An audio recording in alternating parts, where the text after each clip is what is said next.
I just wonder why you can remember all the Samyutta Nikaya number. It's 100 of number, but you can remember the number very clearly, and it's so surprised. Yeah. Well, there's certain suttas I quote very often.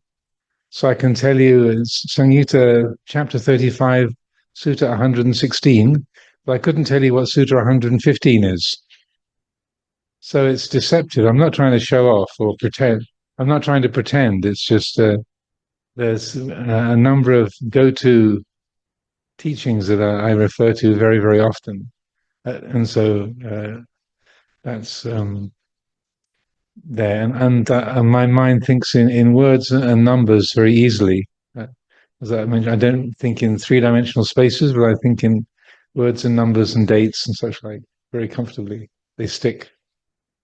Namaskaran ค่ะพระอาจารย์ I have questions regarding sankhara and vinyana in the dependent originations, whether it's the same with the sankhara and vinyana in khanha in the morning chantings that we chant about these 5 things, whether it's the same, because in my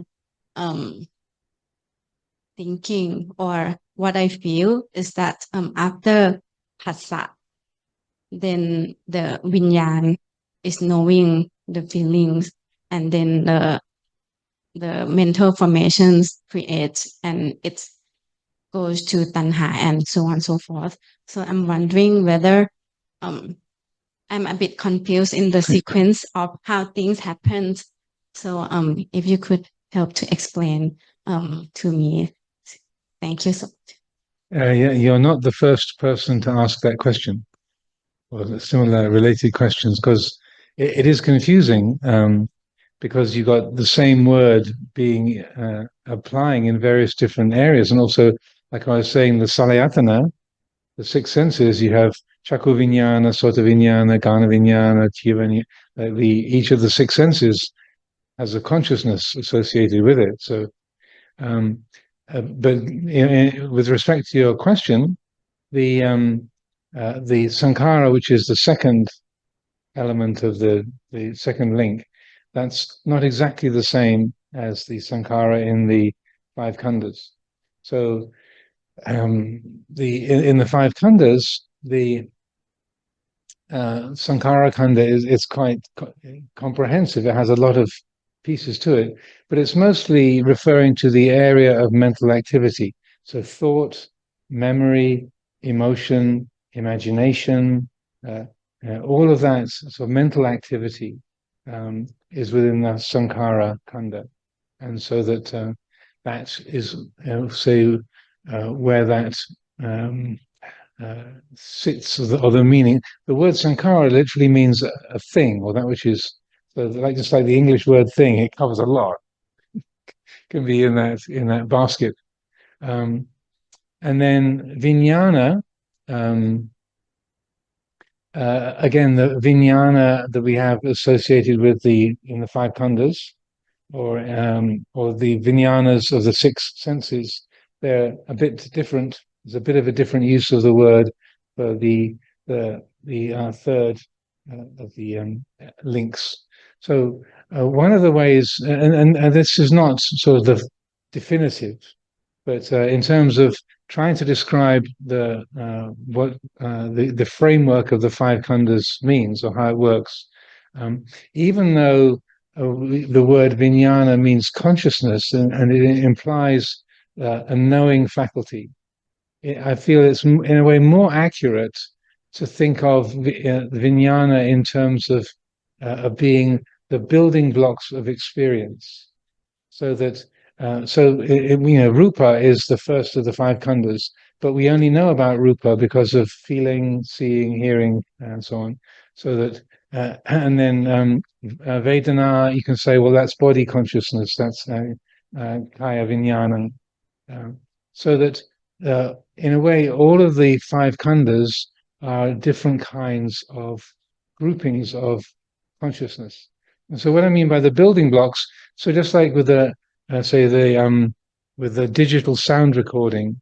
So the microphone picks up the sound, and then through the wizardry of the computer, it turns the sound into ones and zeros, and then it can be replicated on the recording and playback. Or a digital photograph is made up of pixels, like individual little dots, and you put those dots together and you get a picture.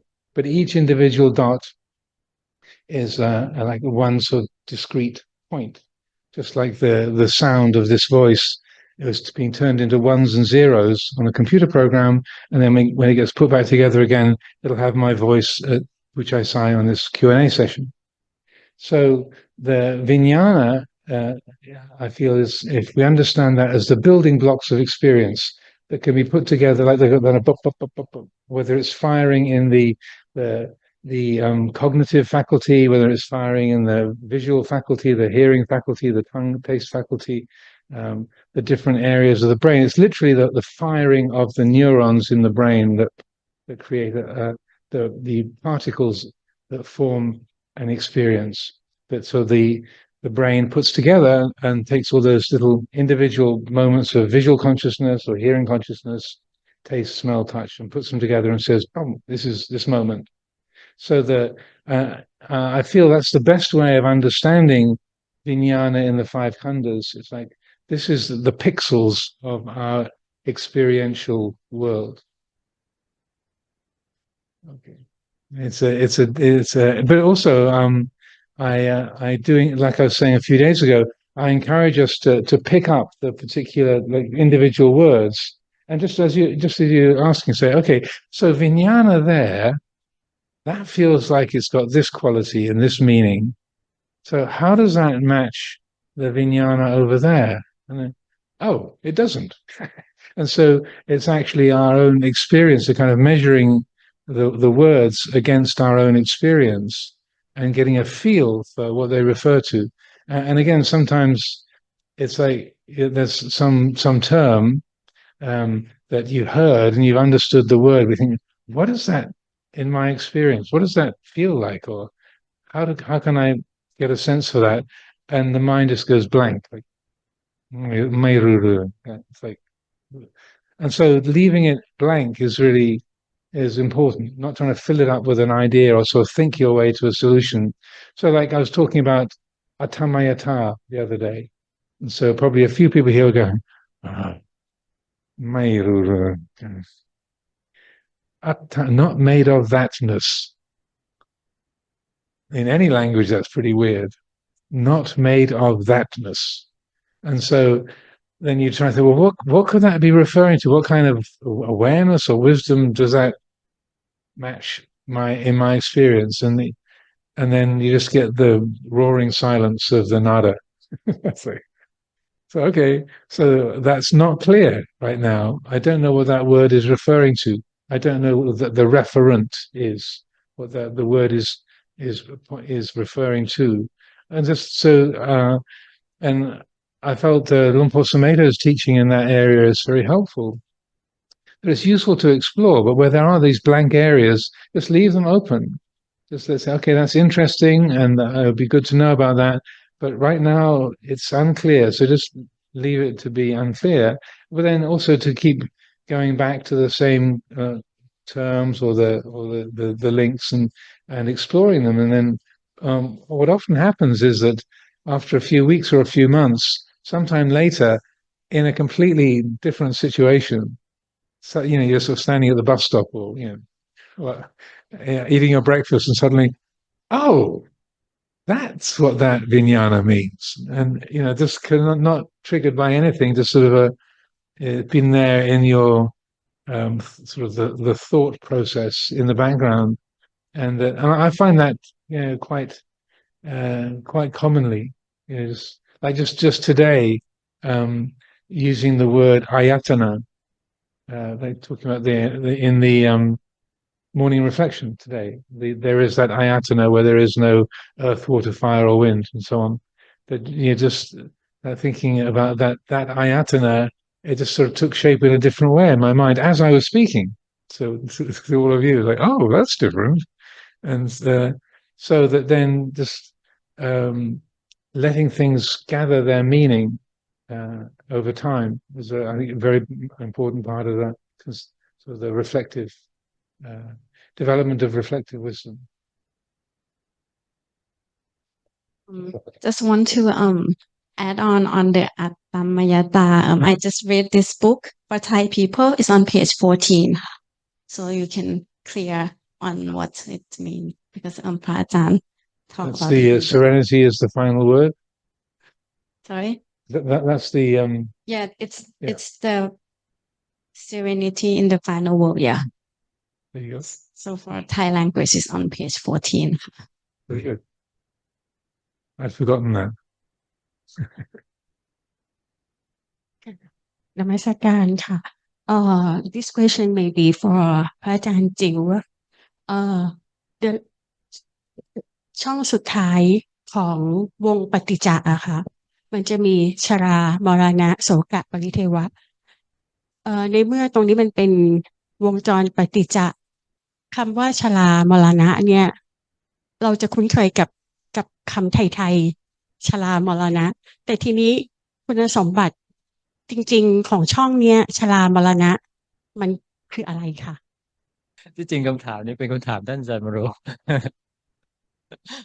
คือตามที่อาตมาเข้าใจเนื่องจากว่าชรามรณะโสกับปริเทวะเนี่ยมาอยู่ในช่องเดียวกันเพราะฉะนั้นอาตมาไปมองถึงความคุณสมบัติของเป็นที่เป็นความเปลี่ยนแปลง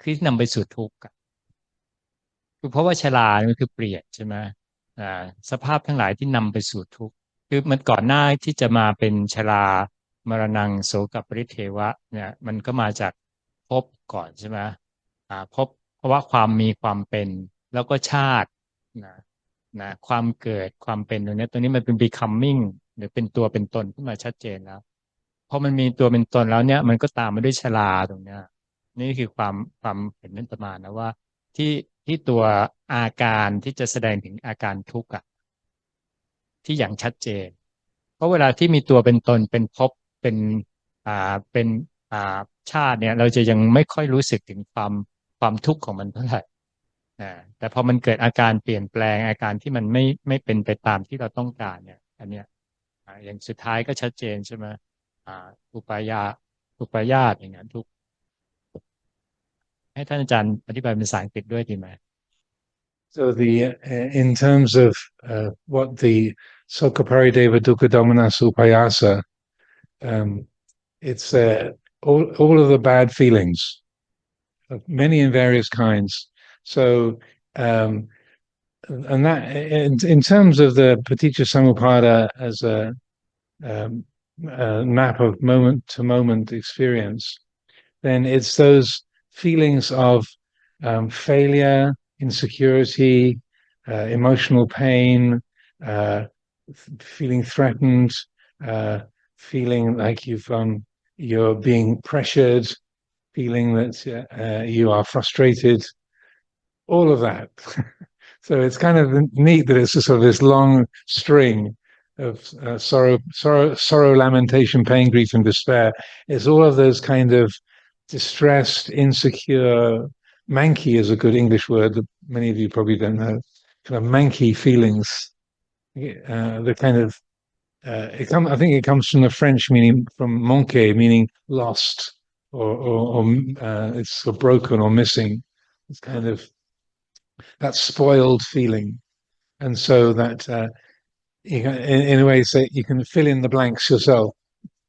And so it's going to also take shape in different ways for us, because frustration might be felt in one way, or sadness might be felt in another way, or feeling threatened in another way, or or it can be some a kind of discomfort you can't even name. That you can't describe. It's like, oh, it's that feeling. Even not even having the term that feeling for it. It's just and it's going to take shape in different circumstances, in different ways for different people. But it's that quality of psychological pain, and that and that conditions avidya, because of that. The habits that we have of dealing with pain is to run away from the thing that's causing it, to make ourselves freeze or go numb, to attack against the thing that's causing us pain. Many and various tactics. And so that, but it's not conceptual. So it's not like, oh dear, I'm feeling that manky, incomplete, insecure, unstable, incomplete feeling. What shall I do to get rid of this? Oh, I know what. I'll go and have another tub of ice cream, or I will buy a new car, or sign up for a new meditation retreat. You can be addicted to meditation retreats as well, as slightly better than ice cream and new cars. So it's not rational. It's a wordless pull on the citta. It's what we call instinctual. So if the rational mind gets near it, then usually you say, well, why bother? Or it's not helpful. But it's usually when our thinking faculties are not clear, but also it's a powerful force like fear and aversion and grief. So it very easily feeds avijja, and then with avijja, then paccaya sankhara vijnana, the whole chakra keeps on rolling. Doesn't have to go in order, right? No. Just step by step, because the power of Chai. but this one is No, it's just a whole bag full, a mixed bag of dukkha.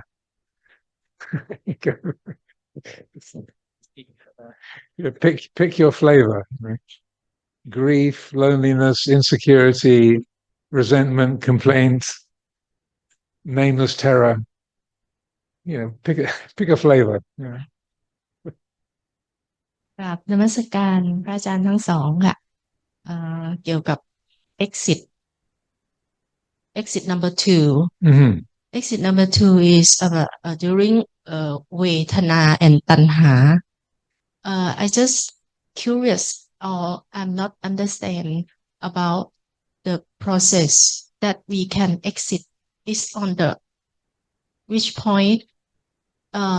It means that for me, I feel that when you feel pain, is on the body. After that, you feel tosa.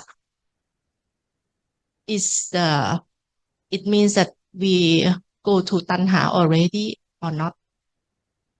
Well, that's good. A good question. The painful feeling, that dukkha vedana, is not the same as dosa. So the dosa is aversion or negativity. So that's added on to the dukkha vedana, the painful feeling. So I like to think of that, the link between vedana and tanha is like as a bridge, like crossing a bridge. And that if the mind stays on the vedana bank, then it's still painful, it's still dukkha vedana, but and it takes a lot of training. Again, it's just our reactions to painful feeling or painful emotions are very strong and deeply conditioned. But if the mind can stay with the simplicity of the dukkha vedana, then it's not adding aversion to that. There's no dosa being added to it. It's painful, but the mind is not creating negativity, it's not creating complaints or resentment or agitation around it. So just like the Lord Buddha himself choosing to stop speaking and go and lie down and stretch his back during a Dhamma talk, so that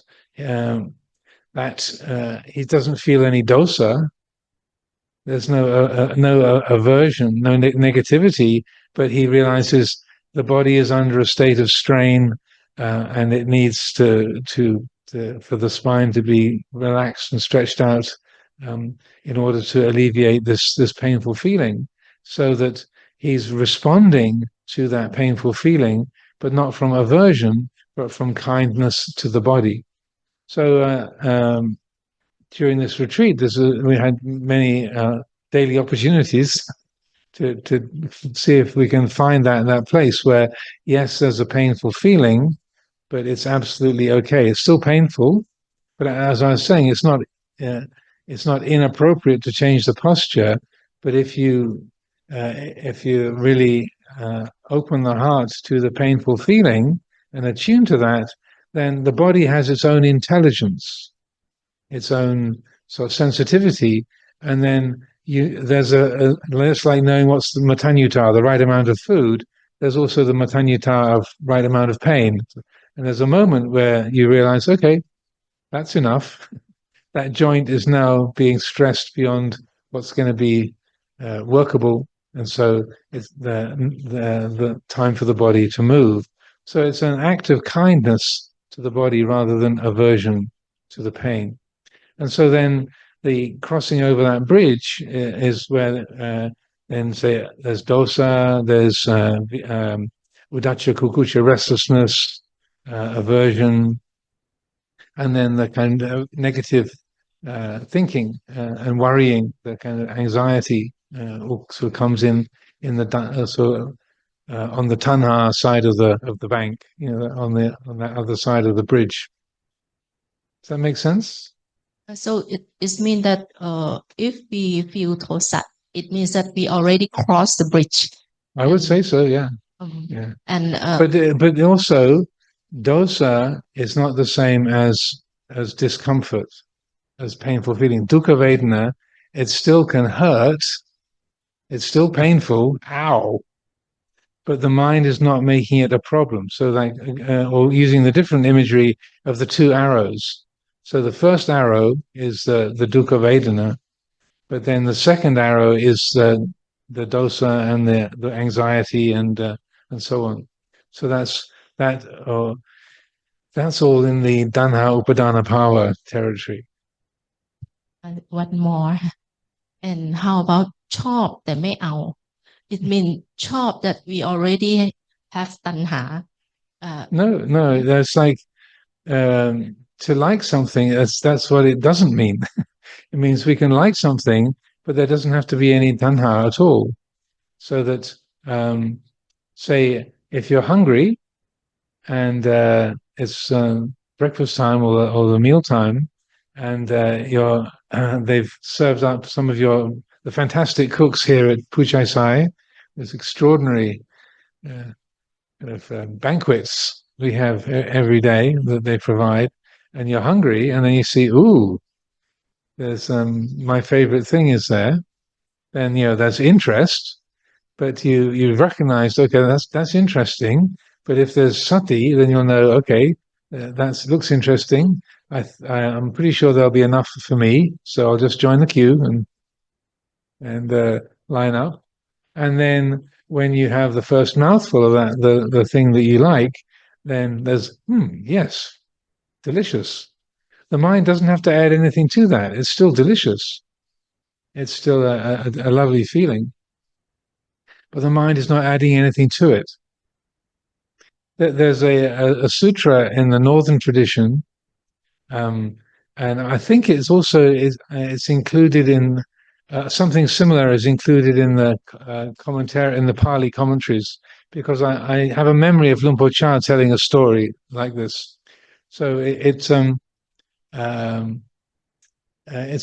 time when there is a famine, and the only food that the sangha have to eat is bran for the horses, like a kind of coarse kind of horse food.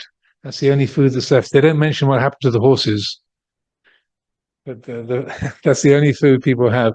And so then Ananda is sitting next to the Lord Buddha, and they're eating this meal just of bran.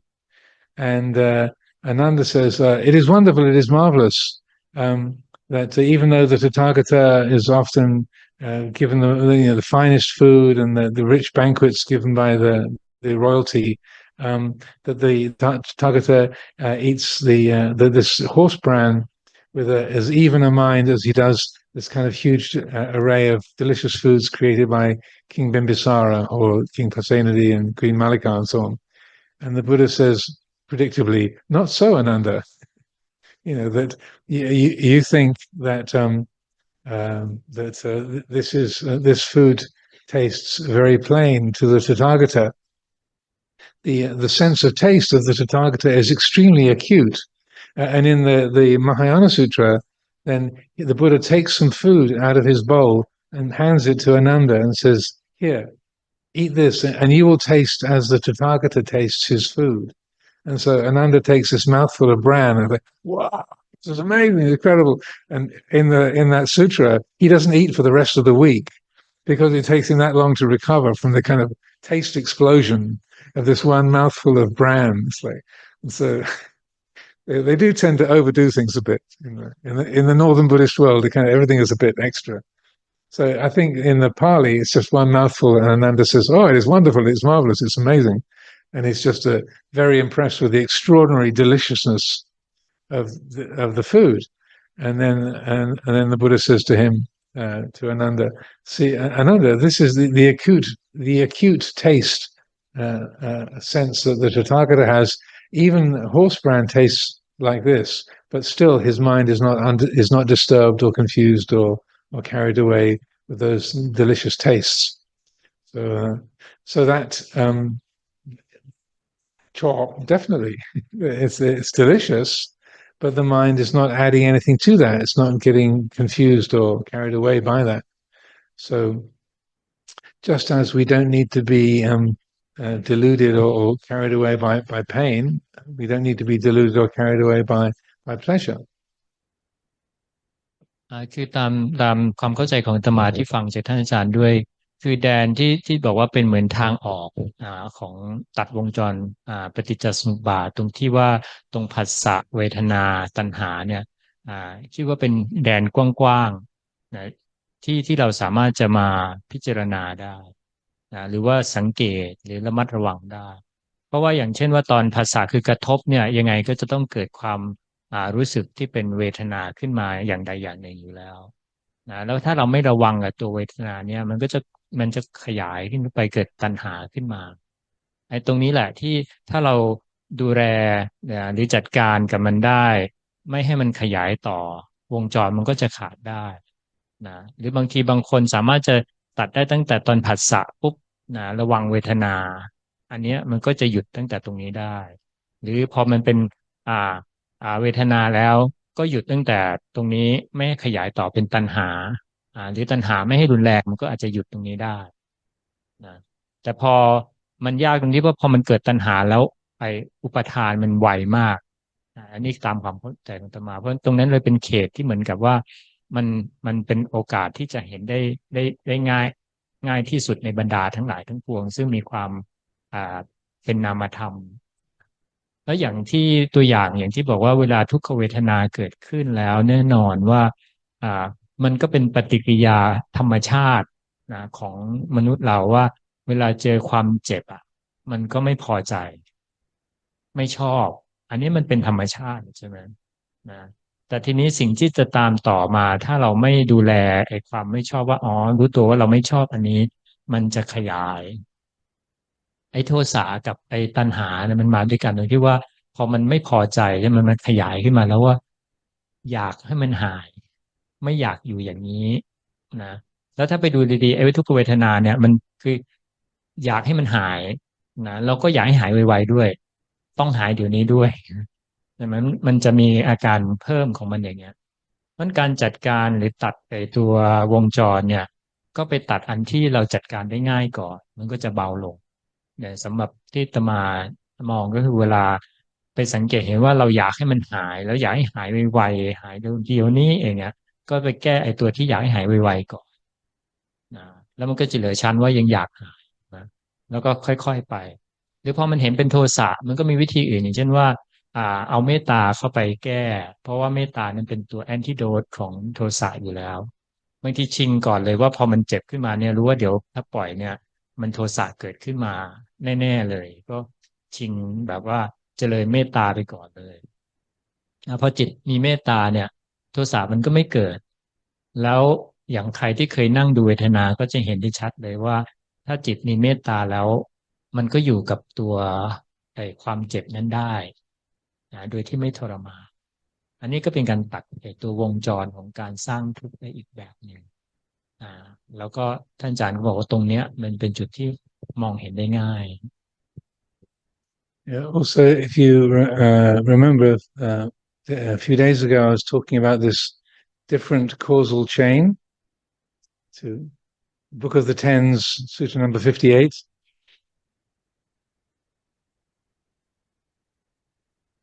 I couldn't tell you what Sutta 59 is, but I know 61, but this is 58. So this is and again, there's in that same book of mine, there's a little diagram I drew of a tree, which maybe share. Yompung can make up copies. I'll send that so you can have a copy of this sort of tree diagram. So this is it starts off with interest, chanda mula, rooted in interest are all things. Chanda mula, in interest, chanda is the root. Rooted in interest are all things, born of attention, manasikara.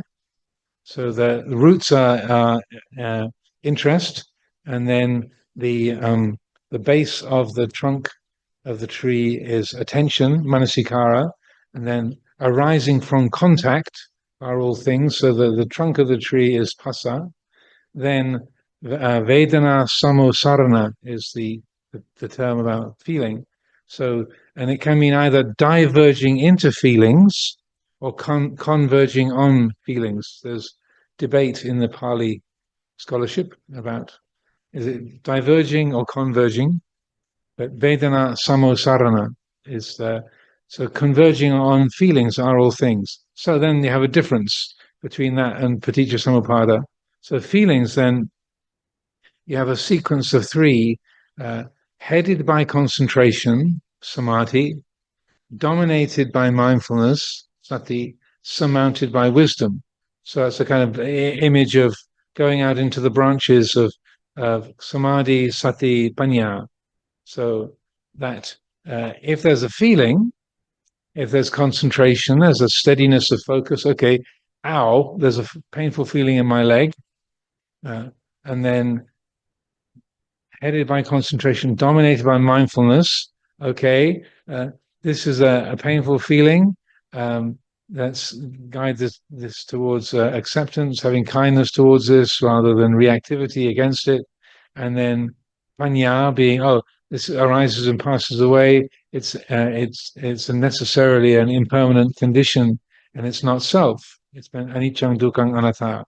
So then, when those three, samadhi, sati, and panya, are applied to that painful feeling or that vedana, whatever it might be, then it yields. The result is deliverance, vimutti, yielding deliverance as the essence. So that painful feeling will then be the cause for vimutti, for deliverance, and then with that, as it says, merging in the deathless, amatogada is the Pali for that, merging, kind of melting into the deathless element, the amatadhatu, and terminating in nibbana are all things.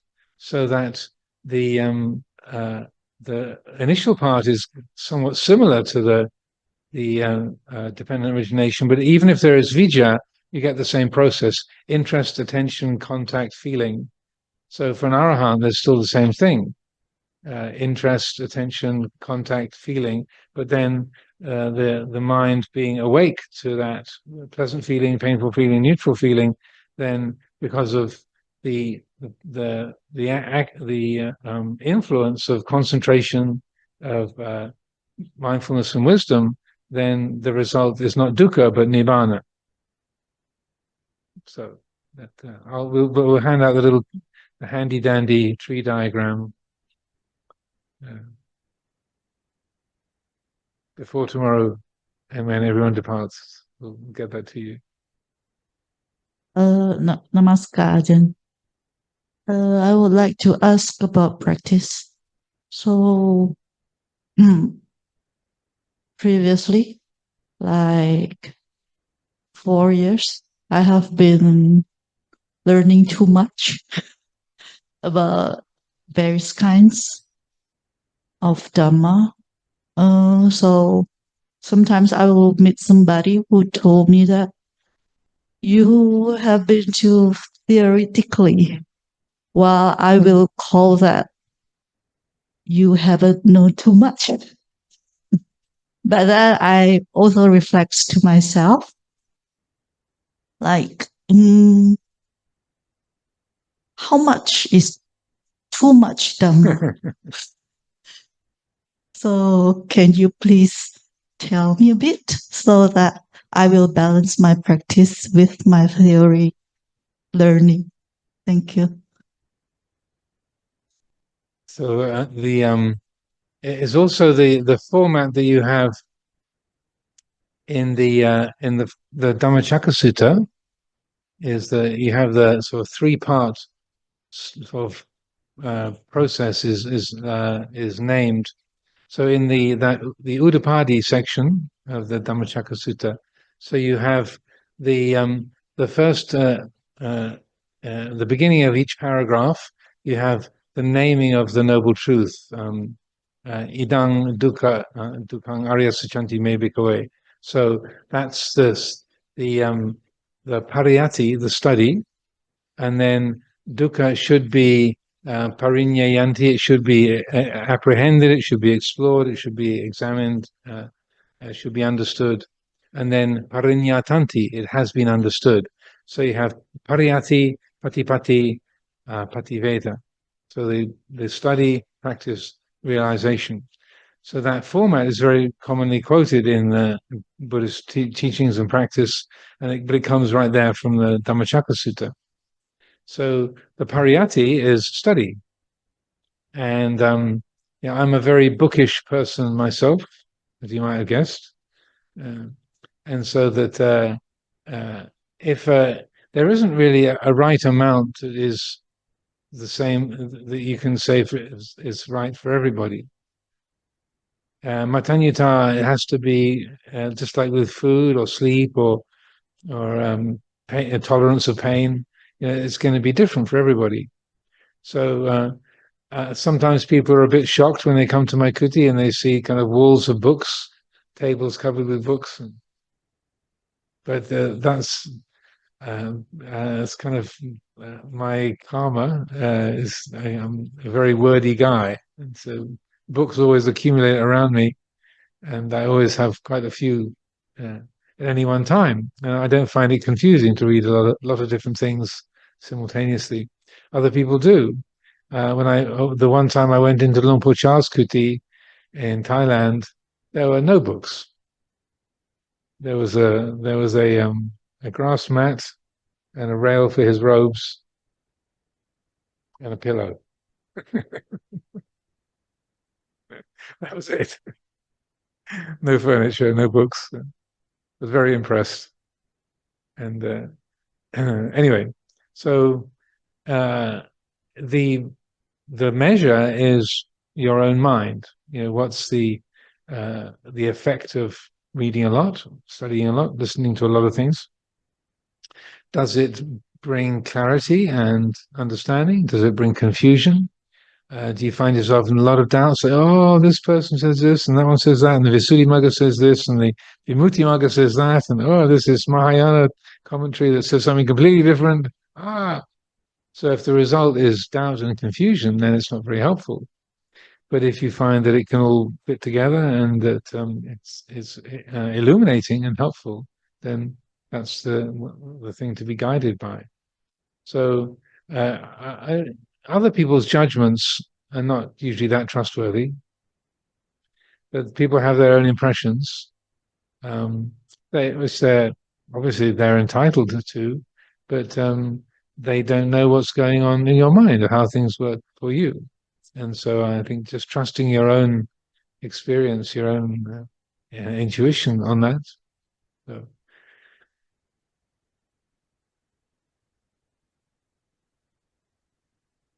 Ajahn, I would like to ask one curiosity question. Is it true that Ajahn is the relatives to I.B. Hana.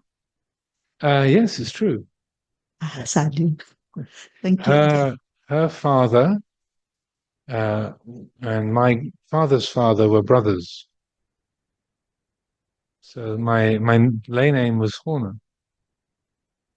So I.B. Horner's father was Leonard Horner, and my grandfather was Charles Horner. There were 9 siblings.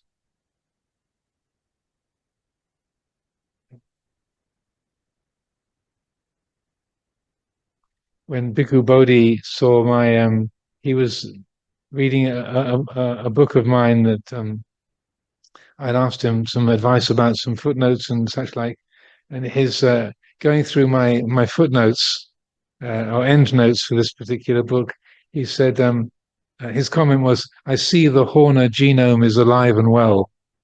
And so I.B. Horner is well known for very extensive and thorough footnotes. So.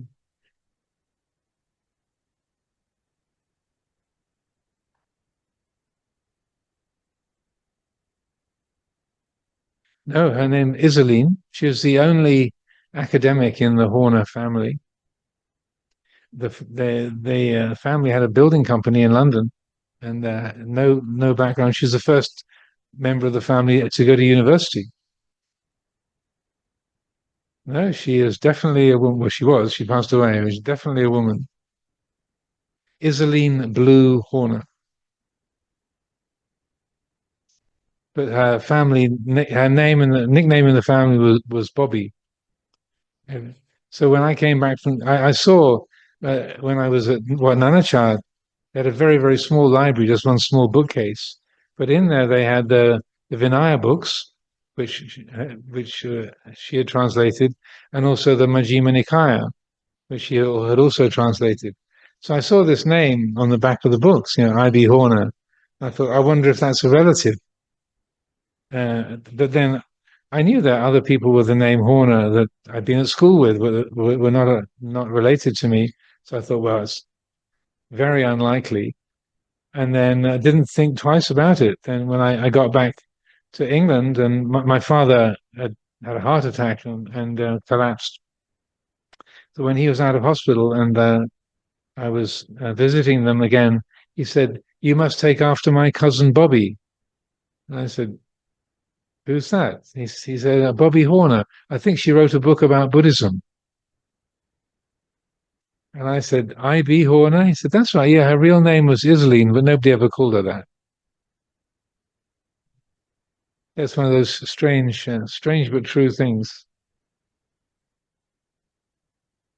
I'm not sure if my understanding is correct or not. My question is, the exit number 1, 2, 3, or 4 can be like a moment, right? A very short period. Mm-hmm. My question is just come up into my mind that you once mentioned that the exit number 4 is being with Sapurisatham. Right.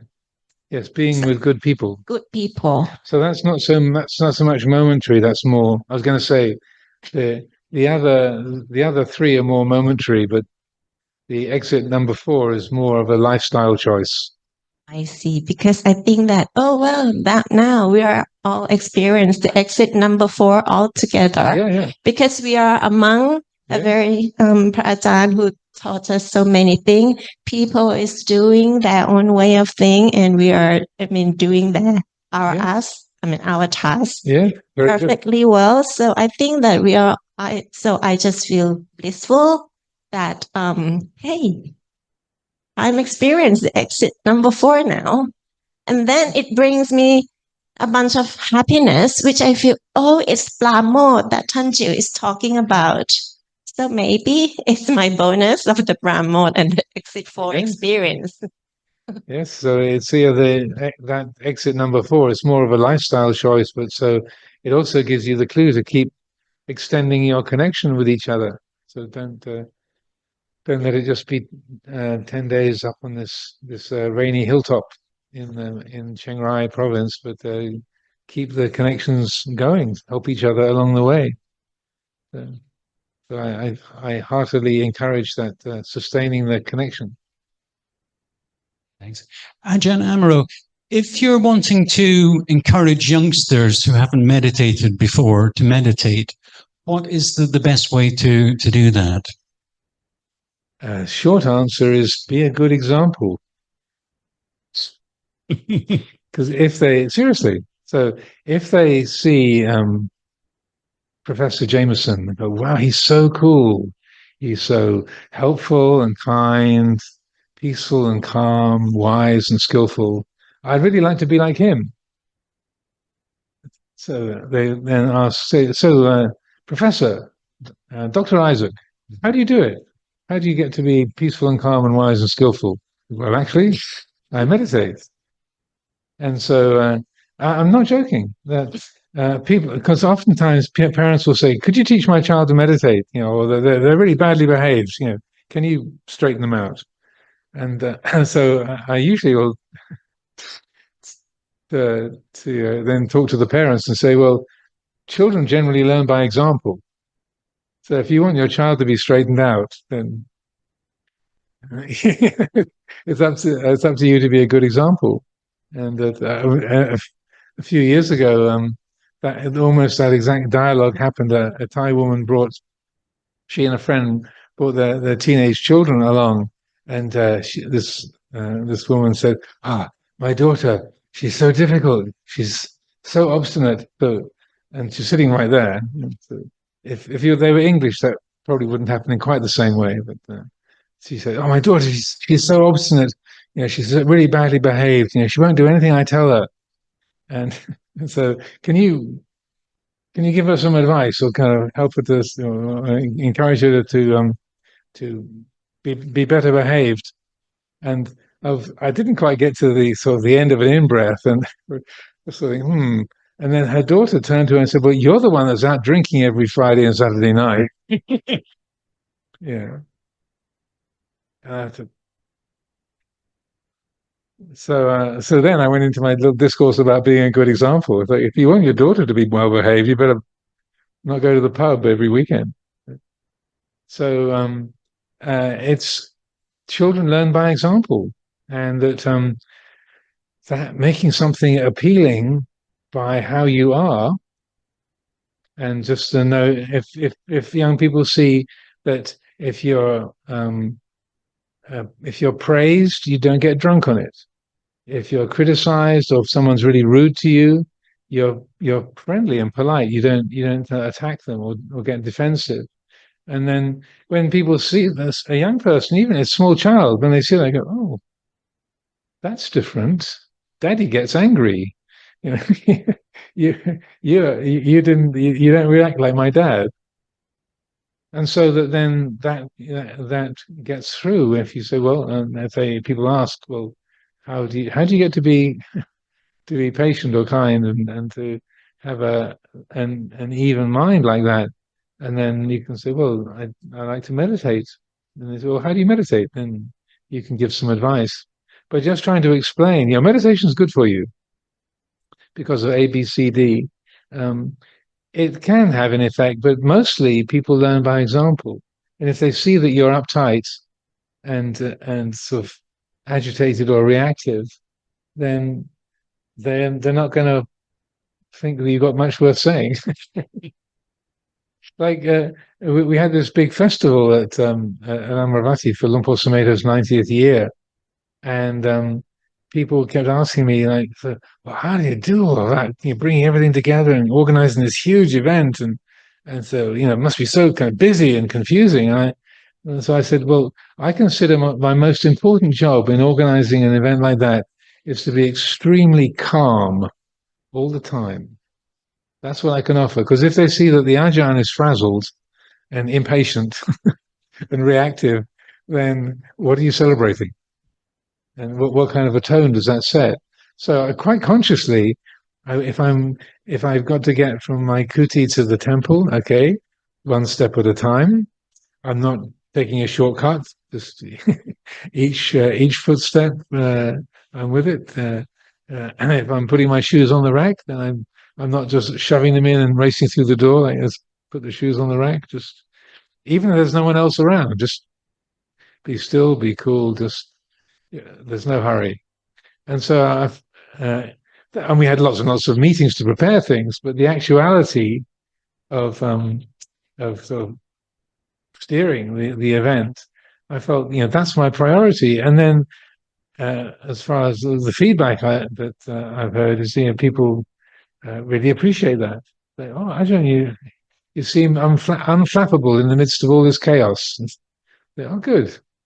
The message is getting through, because that, again, I feel that's a lovely way of celebrating the benefits of the teaching, is to be embodying the practice.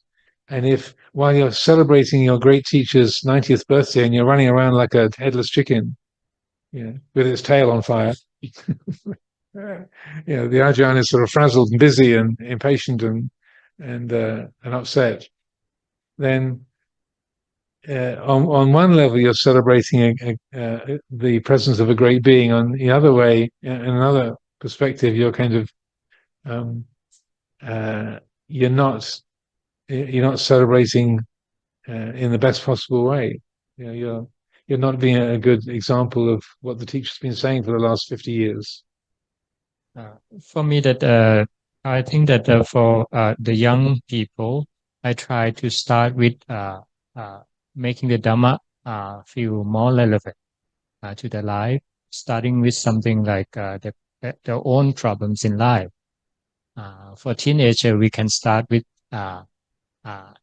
questions about suffering from relationship, how they can deal with disappointment, expectation, or some kind of stress, even in study.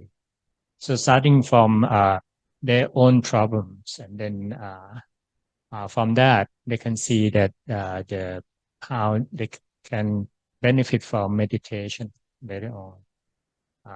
Because for me, that starting with the right view or understanding usually draw attention and help them to see how important it is for them to practice. Another way that it could work, that for me, a retreat, meditation retreat for young people seem to work, even that they're not really willing to come at the beginning, but after the experiences, somehow it brings joys and good understanding for them. So it's something that normally you shouldn't force any young people to do things, but then this is something that if you have the way, you can persuade them to give it a try. Usually they benefit from it and they learn something from it. This is what I try to do with them.